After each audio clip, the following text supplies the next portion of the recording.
Para kemi ky projekte, si këto dhe vetë Rama, dhe thot dhe deklaron, edhe si ku 500.000 shqiptarë të më dalin ballë për ballë, unë i përkulem vetë Melonit.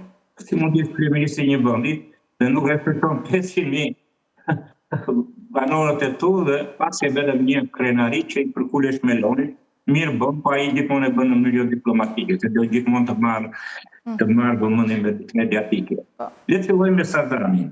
Po të punin ne kemi parë që Shtetet e Bashkuara të Amerikës po kërkojnë të marrin Grenlandën, po kërkojnë të blejnë ishuj në pika strategjike në botë, përste për sigurinë e tyre kombëtare.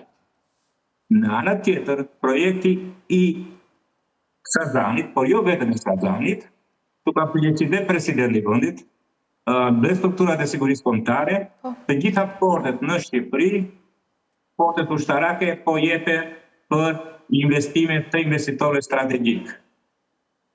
Kjo nuk ndodh në asnjë vend të botës. Po e them çfarë kam lexuar unë për rastin e Sazanit. Po, mund të ketë territori ushtarake ku bëhet biznes, por pronësia e çdo sipërfaqe ushtarake, ai shugadisur detë, mbetet pjesë e aseteve të strategjisë kombëtare. Dhe sipas një rasti dhe në Angli, kur një kompani private ishte lejuar të bënte një qendër të madhe tregtare brenda një territori ushtarak, ajo mbikëqyroi 24 orë me kamera nga policia ushtarake. Ta marrësh Sazanin, ta heqësh nga inventari dhe pasaj të thuash që mos s'ka gjë, më mirë ta bëjmë biznes se sa ta lëmë ashtu. Jo, në asnjë mënyrë. Sazani është një strategjike. Ku në bashkëpunimin me partner strategjik mund të vihet në shërbim të kontrollit të mbikëqyrjes të koridoreve ujore, të energjisë, të fibra, të gjithçka tjetër që kalon në ngushticën e Otrantos. Dhe debati për Sazanin duhet të jetë akoma më i thellë dhe duhet të ketë një vendimarrje të qartë dhe publike.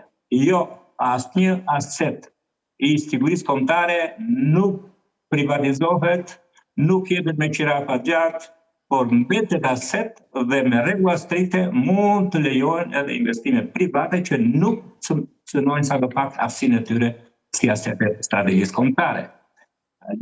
Lidhur me Zvënecin, gjithçka ndodhi për shkak të kryeministit, sepse kryeministi do ta paraqesë si dhuratë personale, edhe rastin e Sazanit, edhe rastin e Zvënecit dhe do rast tjetër në ekonominë shqiptare. Po të shikoni me kujdes, Kushner, që ka më shumë të eksperiencë i banka, ishte i qartë.